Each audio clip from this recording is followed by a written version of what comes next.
and the arrangements we have put in place for qualifications. The Prime Minister announced on Monday a cautious roadmap for the gradual relaxation of our current social restrictions. It isn't quite the end, but the end is very clearly in sight. As the House is by now aware, the rates of COVID infection have come down enough for us to let children go back to school from Monday, the 8th of March. Secondary and college students will be back from that date after being offered an on-site COVID test. University students on practical courses who need to access specialist facilities can also return to campus from the 8th of March and will be reviewing the timing for return of remaining students during the Easter holidays. Mr. Speaker, the Prime Minister spoke of a one-way road to freedom. For this reason, we have issued detailed guidance about what we expect all schools and colleges do to welcome children and students back. There will be a robust testing regime in place that will be critical in breaking the chains of COVID infection. More than 4 million tests have already been completed across primary, secondary schools, colleges and universities. I know that staff have worked very hard to set up testing sites in schools and have had time to get used to the supervising the testing that goes on. I know that the whole House will join me in thanking every one of them for the incredible efforts they continue to make to keep young people safe and learning. Primary school staff will continue to receive 2 home tests a week, and this will be extended to private early years providers. Secondary school and college students will be offered 3 tests in school and college when they return over the first 2 weeks, to be undertaken 3 to 5 days apart. Students will then be offered 2 home tests per week so they can test themselves regularly. Schools will be able to retain small on-site testing facilities for those who cannot and haven't been able to test at home. Staff and students at independent learning providers and adult community learning providers will also be able to test at home. On-site testing facilities are already set up in universities, and staff and students there can take 2 tests a week. We are following public health guidance and advising that in circumstances where social distancing cannot be maintained, face coverings should be worn in secondary school classrooms as well as in further and higher education settings. This is a temporary measure to ensure the safe return of schools and will be in place until Easter. All the other safety measures that are already in place continue to be robust, including bubble groups, staggered start and finish times, increasing ventilation and strict hygiene measures. Mr. Speaker, this has been a hugely challenging time for teachers, staff and parents. The House will be well aware of the incredible work that has already gone into minimising the effects of this pandemic. But I know from the research that we've been conducting that it won't be enough. Many children are going to need longer-term support to make up for lost learning. We want families to know that there will be support for schools and for our children. Sir Kevin Collins, our Education Recovery Commissioner, will be working with parents, teachers and schools on a long-term plan to make sure that pupils have the chance to make up their learning over the course of their education. As an immediate support, we're putting in place a range of additional measures to help children and young people across England to help them catch up. We're introducing a new one-off £302 million recovery premium for state primary and secondary schools, building on the pupil premium to further support pupils who need it most. We're expanding our successful tutoring programmes. £200 million will be available to fund an extended national tutoring programme for primary and secondary schools and tutoring and language support in colleges and early year settings. £200 million will be available for secondary schools to deliver face-to-face summer schools. Schools will be able to target individual pupils' needs. The package will build on the £1 billion catch-up package we announced just a few months ago and forms part of a wider response to help pupils make up on the lost learning that they've suffered.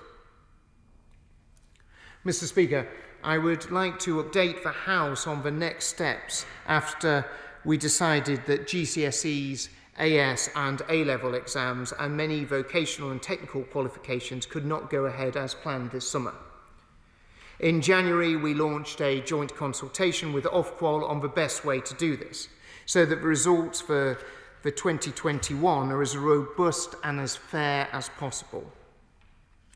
I'm very glad to say that we got more than 100,000 responses from students, parents, teachers, school leaders and other stakeholders as part of that consultation, and we've considered all of them very carefully. I'd like to assure honourable and right honourable colleagues that there was widespread support for the approach that we are taking. Our priority is and has always been to make sure that every student has the best possible chance to show what they know and can do, enabling them to progress to the next stage of their education, training or employment. The most important thing that we can do is to make sure that the system is fair. That it is fair to every student. It is vital that they have confidence that they will get the grade that is a true and just reflection of their work. Mr. Speaker, this year's students will receive grades determined by their teachers, with assessments covering what they were taught and not what they have missed. Teachers have a good understanding of their students' performance and how they compare to other students this year and from those from previous years.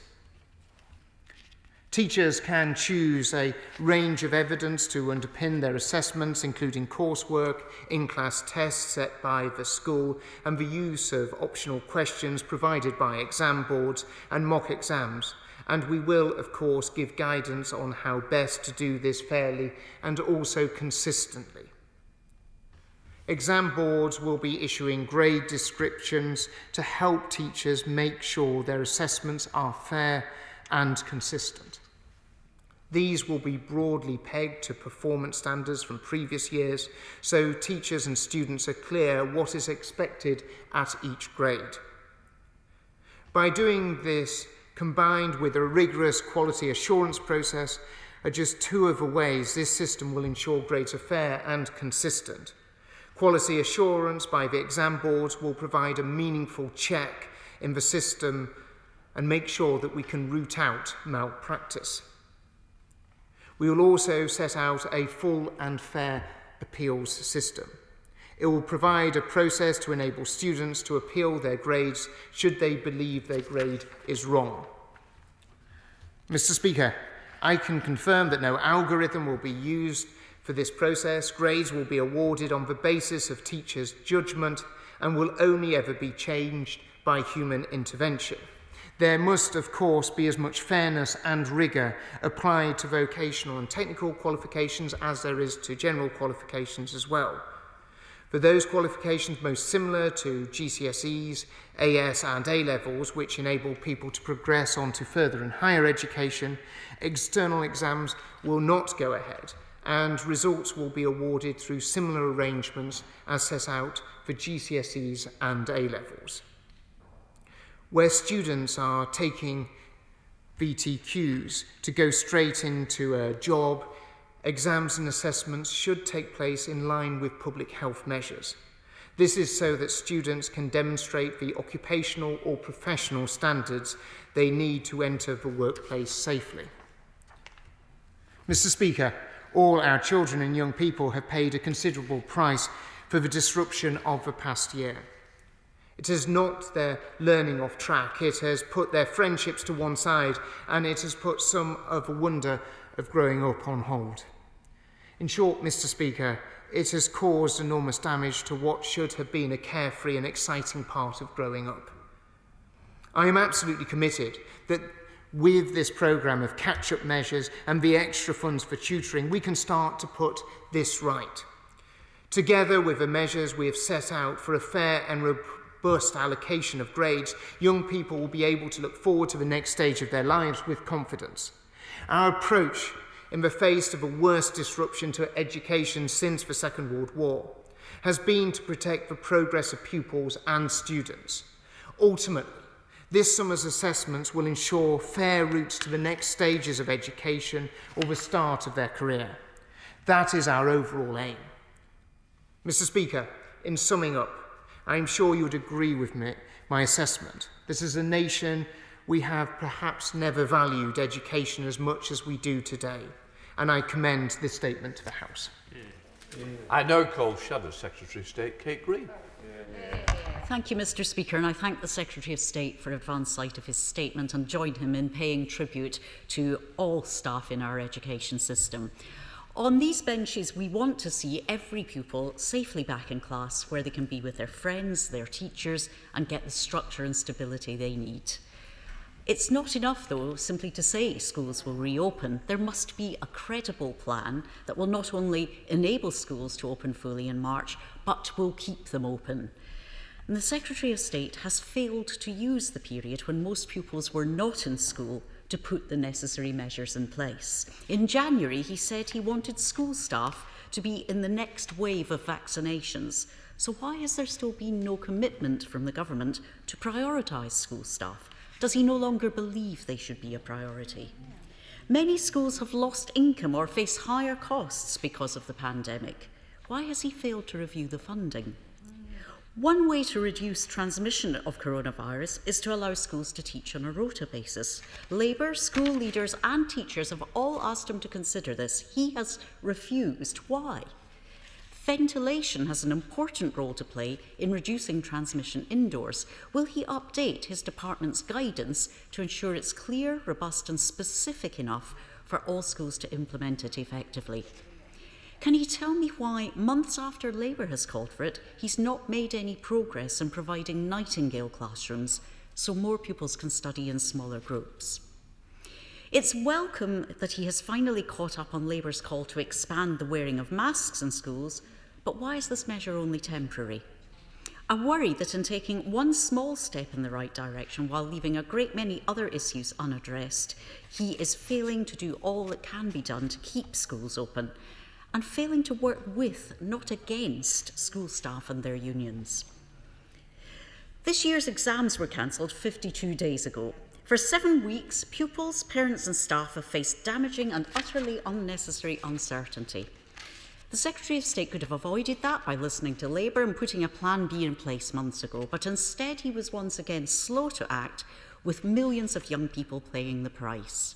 Now he claims to have solved the problem, but guidance from exam boards won't be available until the end of the spring term, meaning more weeks of anxiety for young people and their teachers. He blamed a rogue algorithm for last year's fiasco, but the real cause of the chaos was not an algorithm. It was his incompetence. So now, for the first time, he said he trusts teachers. I can't help wondering why he only trusts teachers when there's a chance to make them responsible for what happens with exams rather than his department. I am glad a wide range of evidence will be used. Assessment materials will be available for schools. There will be guidance from exam boards on how to award grades, and individual schools won't be responsible for schools. But is he confident grades will be fair and consistent between and across schools? And why has he not used the last 7 weeks to provide appropriate training to teachers? Isn't he concerned that the lack of common evidence and of a link to an existing grade distribution both puts pressure on schools and colleges and creates huge challenges in ensuring fairness? And finally, on assessments, can he update the House on functional skills and end-of-point assessments? Mr. Speaker, it was nearly 6 months ago that Labour first called for a national strategy to help children catch up and to close the attainment gap. And I welcome the appointment of Sir Kelvin Collins to lead education recovery work. I hope this means the Secretary of State is breaking from the great Conservative tradition of only finding work for friends and donors. But can he confirm that yesterday's recovery announcement amounts to just 43 pence per pupil per day over the next school year, and that just 500,000 pupils, fewer than 1 in 3 of those eligible for free school meals, will benefit from summer schemes? Can you tell me why there was no mention whatsoever of the hard-working staff who deliver this summer support, why there's no specific support for children's mental health and well-being, and why there's only limited support for college students? Mr. Speaker, this has been a very challenging year for children, for parents, for education staff, made more challenging by the government's incompetence. With schools set to open their doors to more pupils in a matter of weeks, there is a final chance to put things right. The Secretary of State must do so. Secretary of State. Well, I thank the Honourable Lady for her questions. She raises the question of vaccinations for student staff, and she was seen in the roadmap that the Prime Minister launched just on Monday, Mr. Speaker, about setting out the commission for the JCVI to look at the two strands. Firstly, those people who are most vulnerable from sadly being either hospitalised or sadly passing away as a result of catching COVID virus, making sure that that's one of the strands as to who needs to be vaccinated out of those groups, but also out of those jobs and professions, not just teachers, but also transport workers, supermarket staff, and so many others who do an amazing job in public-facing roles, and what are the needs of those workforces as well. I don't want to be in a position where I try and preempt the independent work of JCVI, but obviously we look forward to that, seeing what that says. In terms of the Honourable Lady's suggestion of that we're moving to rotas, it's not a route that we want to go down, to moving to rotas. We do want to have, on this side of the house, all children back into full-time education.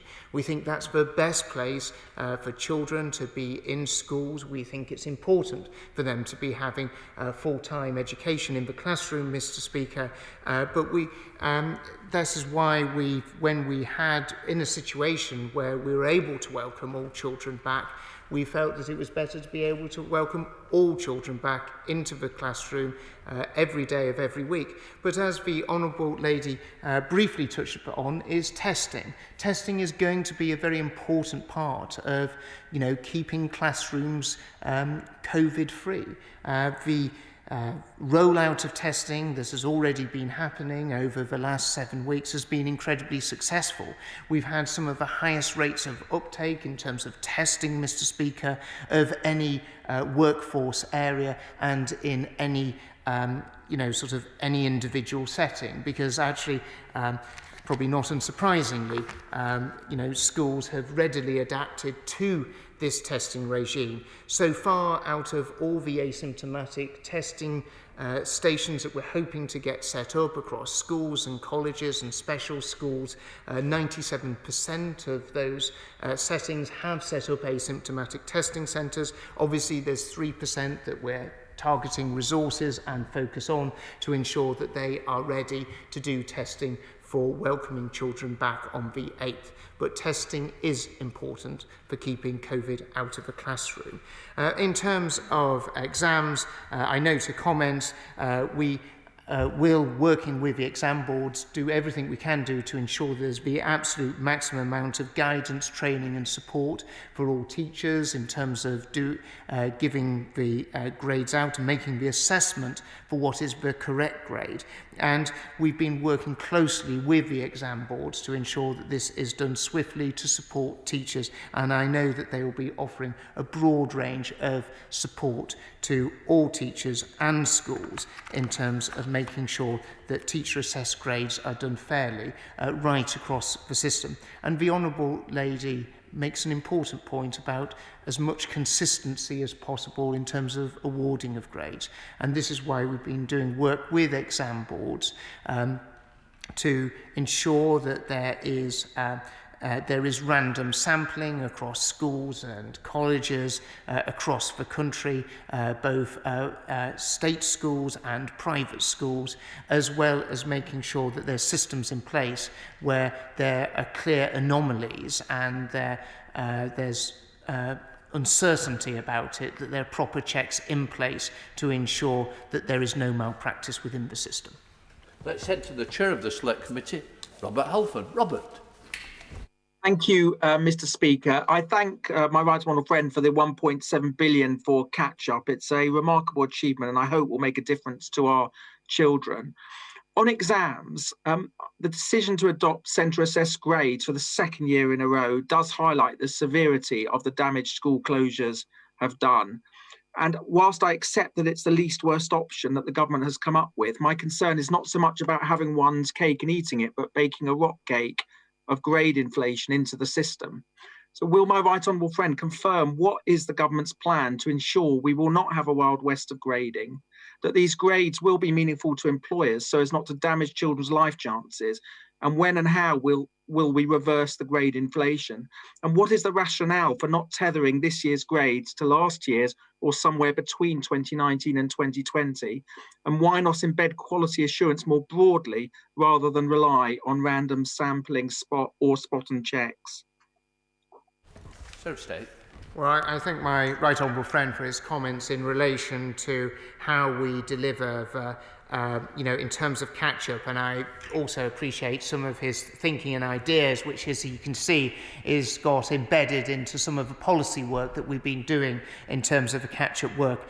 He raises an important issue about grade inflation, and this is why we have been doing so much work with the exam boards, with Ofqual, in terms of ensuring that there's the proper internal checks as well as the proper external checks.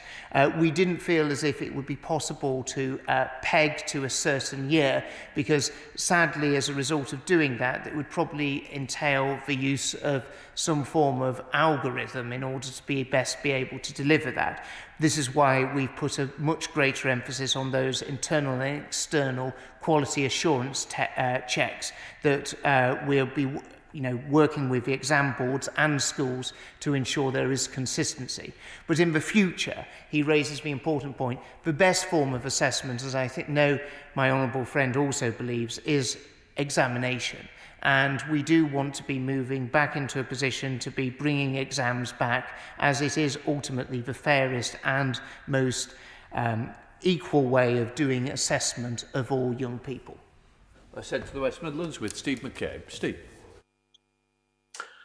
Mr. Speaker, does the Secretary of State plan to issue specific guidance on how factors such as number of rooms at a child's home, number of siblings sharing that home, and level of access to IT equipment will be taken into account when assessing?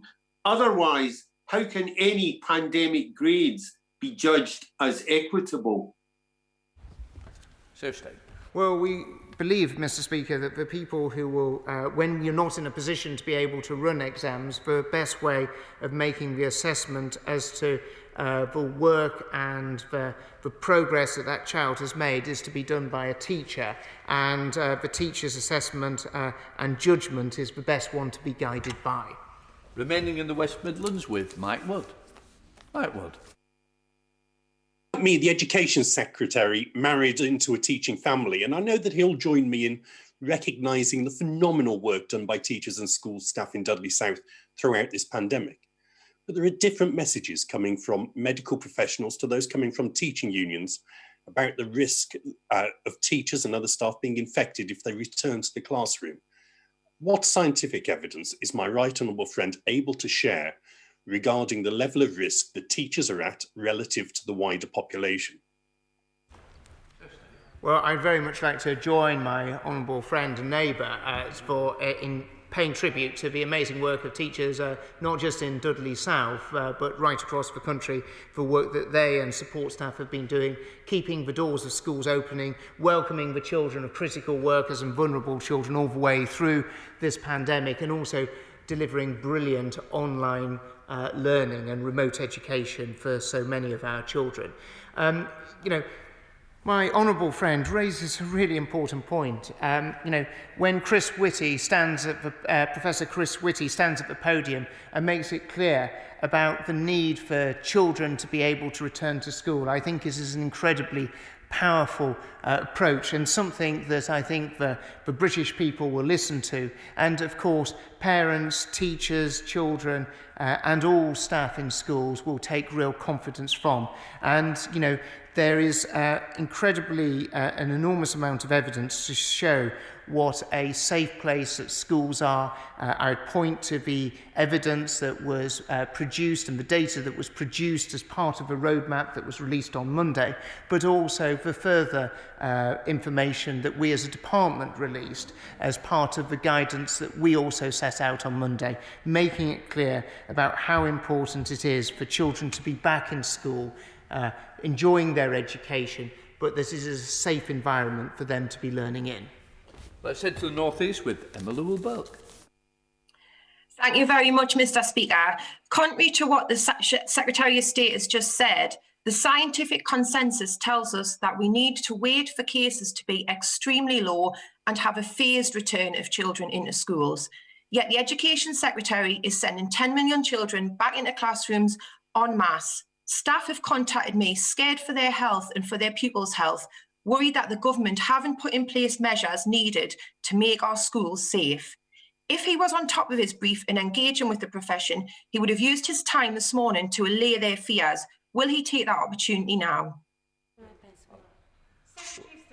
Well, thank you, Madam Deputy Speaker. And it's disappointing that the Honourable Member for South Shields really does show off instinctive reaction of many people in her party that they don't want children to be going back to school. And that is certainly not the case on this side of the House. And we have put out very clearly a system of controls working with Public Health England. This is why we have taken the difficult decision to introduce COVID testing, not just for staff at primary schools, but for the staff and also all the children in secondary schools and colleges, making sure that we keep classrooms COVID free, making sure that the system of controls there, working with Public Health England, are robust and strong to keep our children safe, to keep our workforce safe, and to keep our families and communities safe as well. Video link to Peter Aldous. Thank you very much, Madam Deputy Speaker. I welcome my honourable friend, the Secretary of State's statement. Further education colleges like East Coast College are preparing for and will arrange a return as from 8th March, though organising free tests on site during that week for 5,000 students and 650 members of staff before moving to home testing will present a significant logistical challenge. I'll be most grateful if my right honourable friend can confirm that his department will work with colleges in a collaborative and flexible way to address this and any other obstacles that may arise. Secretary of State. We absolutely will be working with both colleges and schools in order to support them, and we're putting not just the equipment at their disposal, but also financial resources as well for them to be able to roll out this massive testing programme.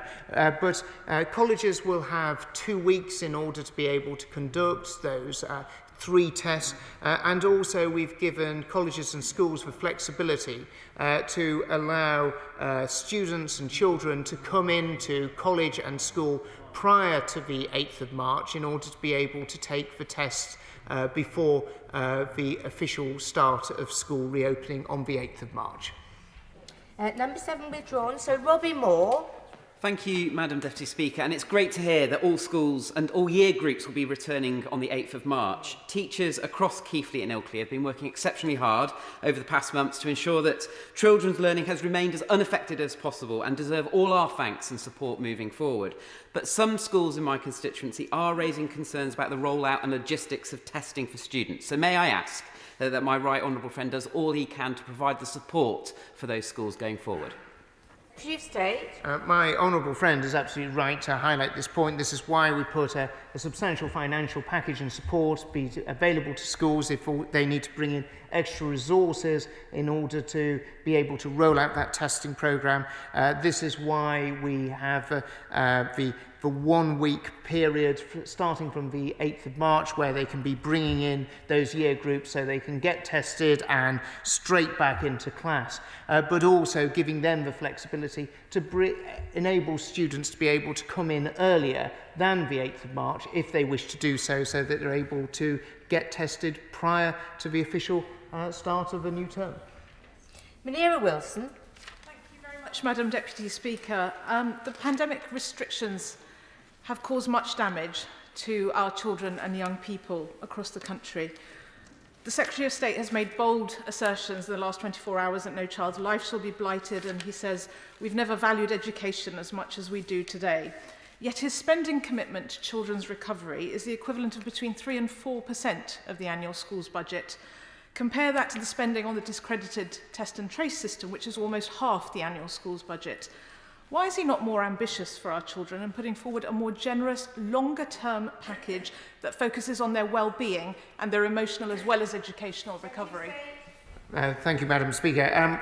This is very much part of our overall plan in terms of raising standards in education. We wanted to give schools a sense of what they're going to be able to do and what they're going to be able to plan for over the next coming weeks and months and give them that immediate notice. But what we saw is over £1 billion being funnelled to help our schools and students straight away, topped up by a further £700 million. And as I said, our ambitions do not stop there, Madam Deputy Speaker. We want to go much further, making sure that we deliver the reform and change that is so crucial to making sure that children get the very best in everything they do get in terms of education, making sure it's focused on them. And that is what we're going to be delivering, not just over the coming months, but also over the coming years.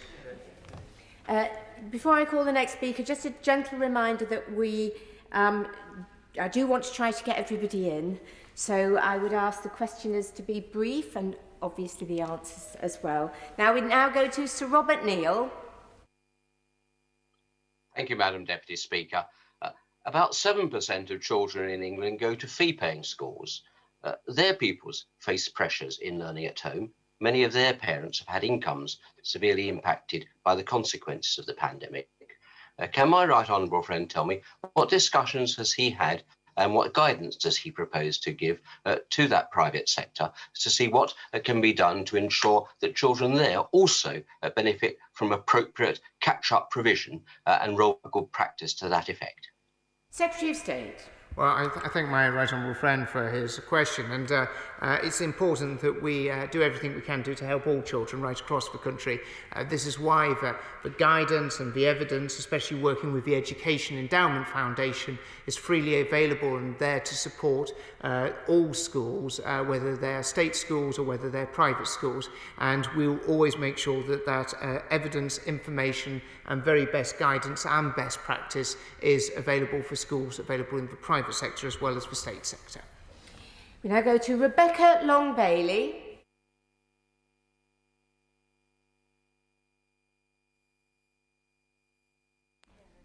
Sorry, problems muting then. Thanks, Madam Deputy Speaker.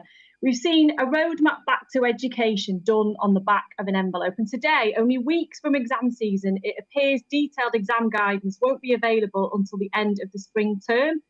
There's nothing concrete to account for differentials in lost learning, no detail on the quality assurance process, nor how schools and colleges will be supported with the grading process at the same time as helping pupils catch up. So will the Secretary recognise that he needs to bring forward detailed guidance this week so that pupils and teachers can adequately plan? Otherwise, I fear he's walking us into yet another shambles. Secretary of State. Well, it's always lovely to hear from the Honourable Lady, and thank her very much for her comments. And what I would say is that we've set out a very comprehensive plan in terms of return of pupils back into education, and let's face it, something that she would always be opposed to, as she seems to think that the only thing a school should be done is to be shut. She has never, in her time, either on the front bench or even on the back benches, ever sort of taken up the baton for children to actually campaign to have them in school. She seems to take the view that they're best at home. That's not a view that members on this side of the House have. Video link to Jonathan Gullis. Thank you, Madam Deputy Speaker, and I welcome my right honourable friend's statement. My right honourable friend will know in November last year, I published a report with Onward advocating for a shorter summer break as it statistically helps prevent the attainment gap widening, especially important for disadvantaged pupils. So does my right honourable friend agree with my idea, particularly as we help to catch up children on the lost face-to-face learning in classrooms due to this global pandemic? Chief State. I remember reading my honourable friend's report and, reached much more broadly than just the issue that he raised. But he is right to raise the important issue of how we look at the sort of structures in education. And I'd very much encourage him to sort of sit down with myself and also with Sir Kevin Collins to discuss some of his thoughts and ideas, and be always very keen to talk about the whole breadth of what can be done to really drive attainment for children, especially from children from the most disadvantaged backgrounds. Video link, Tahir Ali. Thank you, Madam Deputy Speaker. I have been contacted by a number of concerned parents and teachers from my constituency of Birmingham Hall Green, who have expressed worry about the safety of schools opening on the 8th of March. Will the Secretary of State assure us that he is doing all in his power to work closely with parents, teachers, their trade unions and communities to ensure upon return to schools on the 8th of March that sufficient resources and support is in place for every school to ensure that school staff should be prioritised to receive the vaccine to prevent further disruption to children's learning, given that the Secretary of State himself has previously said he believes education staff should be prioritised for vaccination. So can you tell the House why this is not happening now? Just a reminder again, we do need to have fairly brief questions if I'm going to get everybody in. Secretary of State. Well, Madam Deputy Speaker, I will try and give a brief answer. What we always want to do is to give much assurance to both those who work in schools, but also parents and children themselves about the safety measures that we have put in place. This is why we have developed the current suite of and set of controls for safety in schools with Public Health England, taking on the very best public health advice. Video link, Holly Mumby-Croft. Thank you, Madam Deputy Speaker. Children's experiences over the last year will no doubt have varied greatly, but I'm particularly worried about children with extra challenges such as dyslexia. Can my honourable friend tell me how we will ensure that all children who learn differently will receive the extra support that they need to catch up and reach their potential? Secretary of State. Well, this is why we felt it was so important to give some flexibility to schools and to teachers who will obviously understand their children best of all and really understand their individual learning needs. Because we obviously quite rightly often look at some of the challenges in terms of children from the most disadvantaged backgrounds, but learning needs and learning challenges can vary right across, regardless of what people's parents earn or the background that they come from. So this is why we need to give teachers the flexibility to target that support most appropriately to the child. Video link to Richard Bergen. Madam Deputy Speaker, on Monday, the very day the Prime Minister announced his Big Bang school return, the minutes of Sage scientific advisors were published. They recommend a phased reopening of schools. Another group of government scientific advisors warns that full school reopenings could increase R by up to 60%. Now, the devolved administrations are listening to that evidence and taking a phased approach. Just last month, the Prime Minister called schools vectors of transmission. So why is the government now ignoring the advice of the scientific advisors? And isn't this a reckless gamble that unnecessarily risks a spike in community transmission of the virus? State. Madam Deputy Speaker, at every stage we put the well-being of our children and those who work in schools at very much at the heart of everything we do. But we do believe that children benefit from being in school, and like the Honourable Gentleman, and that's why we're very pleased by taking this cautious approach, we're able to welcome all children back. Video link, Sean Bailey. Thank you, Madam Deputy Speaker. Madam Deputy Speaker, we've made a lot about schools, but we cannot forget that a significant number of young people and children are in vocational education and on apprenticeships. I've recently been contacted by BCTG Group in my constituency in Albury, very concerned about the large number of apprentices who have not been able to carry forward their qualification because they've not been able to access functional English and mathematics courses during the pandemic. Can I ask my right honourable friend what work he's doing to ensure that apprentices across the Black Country and more widely can access these vital functional skills courses and that they don't get locked in and can finally achieve those qualifications that they've worked so hard for? Chief State. My honourable friend raises a very important point. That's why they'll be available to access these courses online, so they're able to complete their studies and their training. Video link, Bill Esterson. Thank you, Madam Deputy Speaker. Yesterday, the Education Secretary said that schools could hire more staff with £6,000 from his department. Can I just ask the Education Secretary, how much does he think a teacher gets paid? Secretary of State. Well, I very much hope the Honourable Gentleman got the copy of the Skills for Jobs white paper that I had sent him, which he had obviously not read when he asked his last question. And if the Honourable Gentleman will also be aware that I'm fully aware that teachers are not paid £6,000. Thankfully, as a result of this government's interventions, you know, starting salaries for teachers are going to be hitting £30,000 a year for newly qualified teachers very, very shortly. But what we are doing is we're giving schools the ability to use that extra resource to bring in over, pay for extra support for a few weeks to boost the learning and the education of children in lots of different settings. That might be on English, it might be on maths, it might be for sports, it might be for a whole different range of areas. But it's odd to see a Labour politician not seeming to welcome the fact that we're putting more money in education, but maybe it betrays his true colours. Video link, Selene Saxby. Thank you, Madam Deputy Speaker.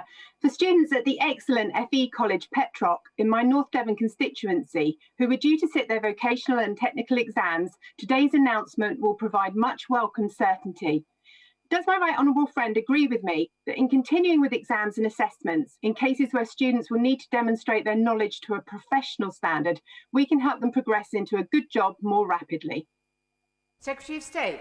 It's incredibly important point my honourable friend raises, because we must ensure that those youngsters and people of all ages who are doing those technical and vocational qualifications that need that ability to demonstrate their professional competency are able to do so. It's absolutely vital that we open up our college system and open up our training providers to ensure that they're able to continue to progress. Video link, Ruth Cadbury. Following on from the question from my honourable friend from North Devon, FE colleges such as West Thames have had years of underfunding, yet they work hard to ensure young people get the skills and they need. September's new students will have had almost 2 years of disrupted learning and limited time in school. So can the Minister tell the House what additional support is the government making available for FE colleges? Well, this was an important part of the £700 million extra funding that we've been made available, and making sure that there is funding there for FE colleges in order to be able to deliver and expand their tutoring and catch-up programmes that they've already got there. But this is on against a backdrop of increasing funding for our amazing further education colleges that we value so highly. Video link to Derek Thomas. Thank you, Madam Deputy Speaker, and I welcome the statement from the Secretary of State. However, Madam Deputy Speaker, I am concerned that we are asking children to wear face coverings in the classroom.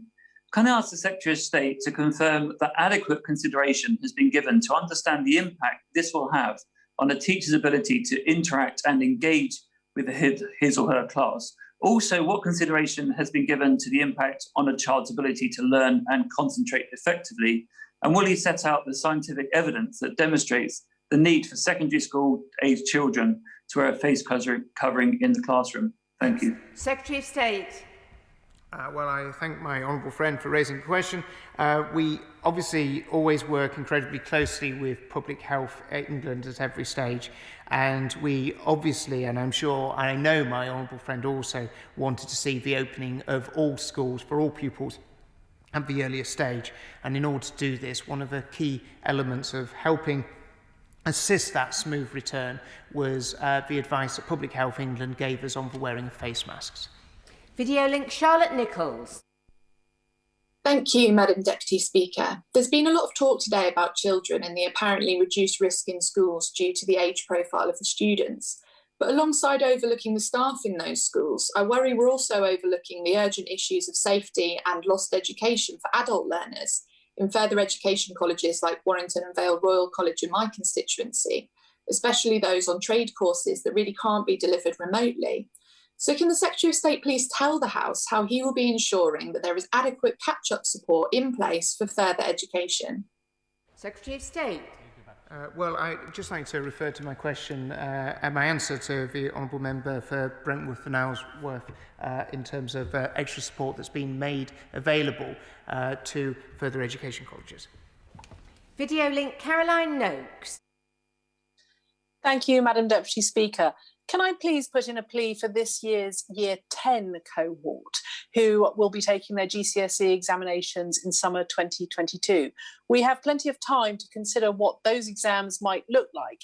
And please will my right honourable friend set out the details of that as soon as he possibly can to reassure young people and indeed their parents.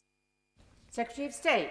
I would very much like to reassure my right honourable friend that we're currently working with Ofqual and the exam boards on that exact piece of work right now, and we would hope to be able to share that in the not too distant future. Video link Zara Sultana. Thank you, Madam Deputy Speaker. University students have been treated appallingly. They were encouraged to return to campuses in September with the promise of a normal university experience, only to be fenced in, fobbed off, and unable to access rooms they signed for. They've paid an estimated £1 billion for empty, unused accommodation, and the impact on their mental health has been dire. Students at more than 50 universities, including Coventry and Warwick in my constituency, are now on strike. So will the Secretary of State listen to the rent strikers and offer rent refunds, rent releases, and finally put an end to fees and the marketised higher education system that has driven this injustice? State. Well, the honourable lady is probably aware that my honourable friend, the Universities Minister, set out a set of packages and support for university students as part of a £70 million hardship fund, and I'd be happy to get my honourable friend, the Minister for Universities, to write to her with the details of that. Video link to Hugh Merriman.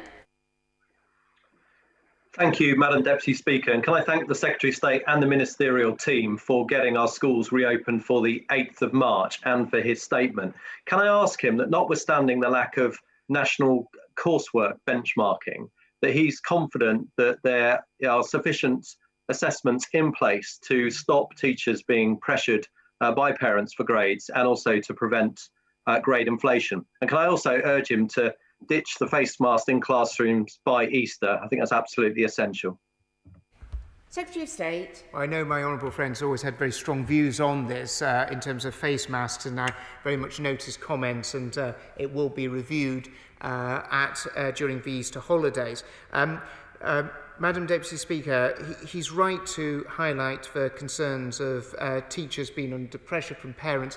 This is why we've put in an extensive and robust internal quality inspection system where the head teacher has to sign off and verify the results that are given by the teachers, as well as external assessments by the exam boards to ensure that the grading is in line with where it should be.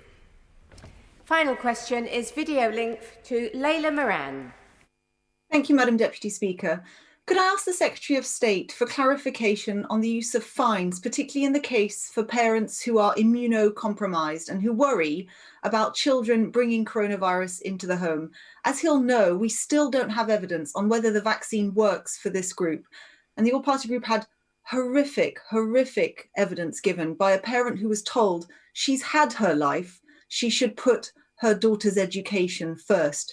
Does he agree that surely this kind of language is unacceptable and that a compassionate approach needs to be taken in these extreme circumstances? Secretary of State. I very much agree with the Honourable Lady. That sort of language is absolutely not acceptable, and something that genuinely surprises me would have come from any school or education establishment who are usually so incredibly good at showing compassion and understanding. I'd be happy to, I know that my right honourable friend, the Minister for School Standards, would be happy to meet with her in order to be able to discuss this in more detail. We saw during from September onwards, schools showing sensible and level of discretion in terms of, yes, school is quite clearly mandatory and fines can be applied, but showing some good sense in terms of working with families to ensure that their children were attending schools and making sure that all risk was minimised. Thank the Secretary of State for his statement, and we'll have a 3-minute suspension to make the arrangements for the next business.